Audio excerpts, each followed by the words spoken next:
తెలంగాణ రాష్ట్ర వ్యాప్తంగా ఇందిరమ్మ ఇండ్లకు సంబంధించి ముఖ్యంగా కేసీఆర్ ప్రభుత్వంలో ఇచ్చినటువంటి 2 BHK హౌసెస్ సంబంధించి అయితే ప్రస్తుతము ఒక సమాచారం అయితే రావడం జరిగిందనమాట.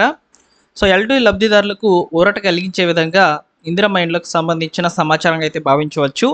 సో వీడియోని పూర్తిగా చూడండి ఫ్రెండ్స్. మీకు ఇన్ఫర్మేషన్ వస్తే తప్పకుండా లైక్ చేయండి. ఇందిరమ్మ ఇండ్లకు సంబంధించి వచ్చేటువంటి లేటెస్ట్ అప్డేట్స్ కొరకు మన ఛానల్ని సబ్స్క్రైబ్ చేసుకోండి. ఇక లేట్ చేయకుండా డైరెక్ట్గా టాపిక్లో కనుక వచ్చినట్లయితే సో మనకు నిన్నటి రోజున న్యూస్ పేపర్లో పబ్లిష్ అయినటువంటి ఒక ఇన్ఫర్మేషన్ ఇక్కడ చూసుకోవచ్చు. ఆ ఇండ్లు దూరం అందుకే పోతలేం. గత బీఆర్ఎస్ ప్రభుత్వం హైదరాబాద్ సిటీకి దూరంగా నిర్మించిన డబుల్ బెడ్రూమ్ ఇండ్లలో ఉండేందుకు లబ్ధిదారులు ముందుకు రావడం లేదు. ఈ క్రమంలో తాళాలు వేసి వెళ్ళినటువంటి సుమారు 14,000 కుటుంబాలకు ఇటీవల రెవెన్యూ అధికారులు నోటీసులు ఇవ్వగా తాము పనిచేసే చోటుకు దూరంగా ఉండడం వల్లే ఉండలేకపోతున్నామని 5,000 మందికి పైగా లబ్ధిదారులు రిప్లై అయితే ఇచ్చారు, నోటీసులు తీసుకున్నటువంటి వాళ్ళు. దీంతో అలాంటి వారికి 10 కిలోమీటర్ల పరిధిలో అందుబాటులో ఉన్న ఇండ్లను కేటాయించేందుకు రాష్ట్ర ప్రభుత్వము కసరత్తు చేస్తోంది.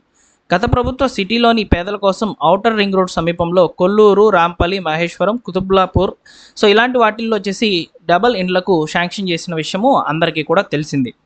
అయితే ఇక్కడ ముఖ్యంగా లబ్ధిదారులు చెప్తుంది ఏంటంటే వారు నివాసం ఉంటున్నటువంటి ప్రాంతానికి 30 నుంచి 40 కిలోమీటర్ల దూరంలో ఈ డబుల్ బెడ్రూమ్ ఇండ్లు అనేటివి ఉన్నాయని, దూరంగా ఉండడంతో అందులో నివాసం ఉండలేకపోతున్నామని, అందులోనూ లబ్ధిదారులు ఎక్కువ మంది రోజువారీ కూలీ పని చేసే వాళ్ళు, చిరు వ్యాపారులే ఉండడంతో ఆ ప్రాంతాల నుంచి పలు పనుల కోసము నగరానికి వచ్చిపోవడం వల్ల దూరభావంతో ఈ యొక్క రవాణా ఖర్చులు ఎక్కువ అవుతున్నాయని చెప్తున్నారు. ఇండ్లకు దగ్గరగా సరైన రవాణా సౌకర్యాలు, పాఠశాలలు, ఆసుపత్రులు లేకపోవడం వల్ల ఇబ్బందులు ఎదురవుతున్నామని చెప్పి వాళ్ళు చెప్పడం జరిగిందనమాట. జిహెచ్ఎంసీ పరిధిలో కూడా మొత్తం 1,00,000 ఇండ్లను ప్రభుత్వం మంజూరు చేసింది.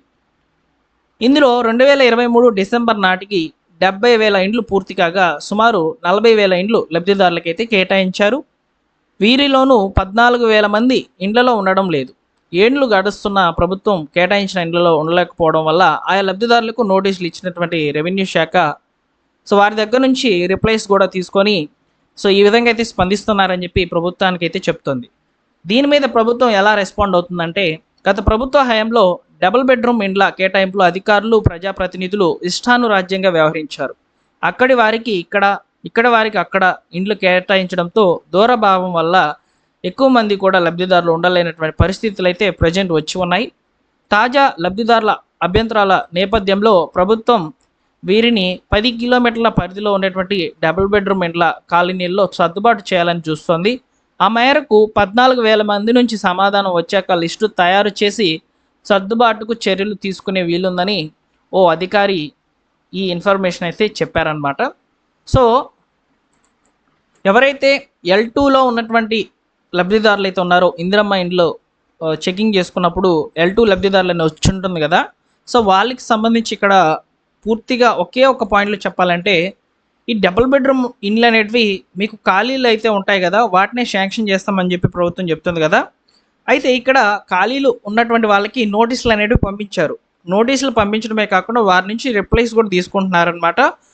ఒకవేళ నిజంగానే అక్కడ ఖాళీలు లేదా అసంపూర్తిగా ఉన్నటువంటి నిర్మాణాలు కనుక ఉండినట్లయితే వాటిని పూర్తి చేసి L2 లబ్ధిదారులకైతే మొదటి విడత కింద అయితే కేటాయించేస్తారు. ఖాళీలు ఆల్రెడీ లబ్ధిదారులకు సంబంధించి ఉన్నప్పటికీ వాళ్ళు నివాసం ఉండకపోతే సో వారికి ఇప్పుడు మనం మాట్లాడుకున్నట్లుగానే సర్దుబాటు చేస్తారంట. అంటే హైదరాబాద్ నగరానికి దగ్గరలో ఒక 10 కిలోమీటర్ల పరిధిలో ఈ యొక్క డబుల్ బెడ్రూమ్ ఇండ్లు అనేటివి వాళ్ళకి కేటాయిస్తారంట. సో మీకు ఓకే అనుకుంటే మీకు ఈ యొక్క L2 లబ్ధిదారులకు సంబంధించి అయితే ఈ డబుల్ బెడ్రూమ్ ఇండ్లు అనేటివి శాంక్షన్ అయితే అవుతాయి. సో ఇలాంటి పరిస్థితులు అనేవి ఉన్నాయండి ఇందిరమ్మ ఇండ్లకు సంబంధించి L2 లబ్ధిదారులకు సంబంధించి. సో అలానే రెండో విడత ఏప్రిల్ నెలలో ఉంటుందని చెప్పి మనం మాట్లాడుకున్నాము. ఈ ఏప్రిల్ సంక్షేమ వారం అనేది కొనసాగుతుందన్నమాట. ఈ సంక్షేమ వారం అయిపోయిన వెంటనే కూడా లబ్ధిదారులకు సంబంధించి ముఖ్యంగా ఇందిరమ్మ ఇండ్లు రెండో విడత లిస్ట్ అనేది విడుదలైతే కానుంది. ఈ రెండో విడత లిస్టులో ఎక్కువగా మొదటి విడతలో ఎవరైతే వివిధ కారణాల చేత ఎలిజిబుల్ లిస్టులో ఉండి కూడా డాక్యుమెంట్స్ అనేటివి సరిగ్గా లేనటువంటి వాళ్ళు, ముఖ్యంగా రేషన్ కార్డ్ అనేది లేనటువంటి వాళ్ళకి సంబంధించి అయితే ప్రిఫరెన్స్ అనేది ఇవ్వడంతో పాటు ఇక్కడ రెండో విడతలో కూడా వారికే ఎక్కువగా ఛాన్సెస్ అయితే వస్తాయని చెప్పి చెప్తున్నారు. L2 లబ్ధిదారులు మరో కొన్ని రోజులు వెయిట్ చేయాల్సిందే అని చెప్పి ఇక్కడ తెలుస్తుందన్నమాట. ఓకేనా? సో ఈ విధంగా ఇందిరమ్మ ఇండ్లకు సంబంధించి ఉన్నటువంటి తాజా సమాచారాన్ని మీకు తెలియజేశానండి. సో మీరు ఒకసారి చెక్ చేసుకోండి ఇందిరమ్మ ఇండ్ల స్టేటస్ ప్రస్తుతానికి మీది ఏమైనా చేంజ్ అయిందా లేదా అనేది. కొంతమందికి అయితే ఎంపీడీఓ అప్రూవల్ అనేది పెండింగ్లో ఉన్నది క్లియర్ అయినట్లయితే సో వార్తలు అయితే వస్తున్నాయన్నమాట. సో వాటిని ఒకసారి చెక్ చేసుకోండి. గతంలో ఎవరైతే ఇందిరమ్మ ఇండ్ల స్టేటస్ అనేది చెక్ చేసుకుంటున్నప్పుడు వారి యొక్క వివరాలు అనేటివి ఎంపీడీఓ పెండింగ్లో ఉన్నట్లు చూపించినటువంటి వాళ్ళు ఒకసారి చెక్అవుట్ చేసుకోండి. మీకు ఏమైనా చేంజ్ అయితే ఒకసారి కామెంట్ సెక్షన్లో తెలియచేయండి. సో ప్రస్తుతానికి ఇందిరమ్మ ఇండ్లకు సంబంధించి ఉన్నటువంటి తాజా సమాచారాన్ని మీకు తెలియచేశానండి. ఓకేనా. సో ఇలా డైలీ కూడా న్యూస్ పేపర్లో మనకు మీడియా ద్వారా కూడా ఇందిరమ్మ ఇండ్లకు సంబంధించి ఏదైనా సమాచారం రావచ్చు. వచ్చినప్పుడు తప్పకుండా వీడియో అనేది పోస్ట్ చేస్తాను. రెగ్యులర్గా మీకు వీడియోస్ అనేటివి అందిస్తాను. మీరు ఒకటి చేయండి, లైక్ చేయండి, అలానే సబ్స్క్రైబ్ చేసుకోండి. సో మీకు సబ్స్క్రైబ్ అని చేసుకోగానే పక్కన బెల్ సింబల్ అనేది అడుగుతుంది. బెల్ సింబల్ మీద క్లిక్ చేసి ఆల్ నోటిఫికేషన్తో ఆన్లో పెట్టుకోండి. ఓకేనా. మరొక ఇంపార్టెంట్ వీడియోతో మీ ముందుకైతే వస్తాను. Thank you for watching.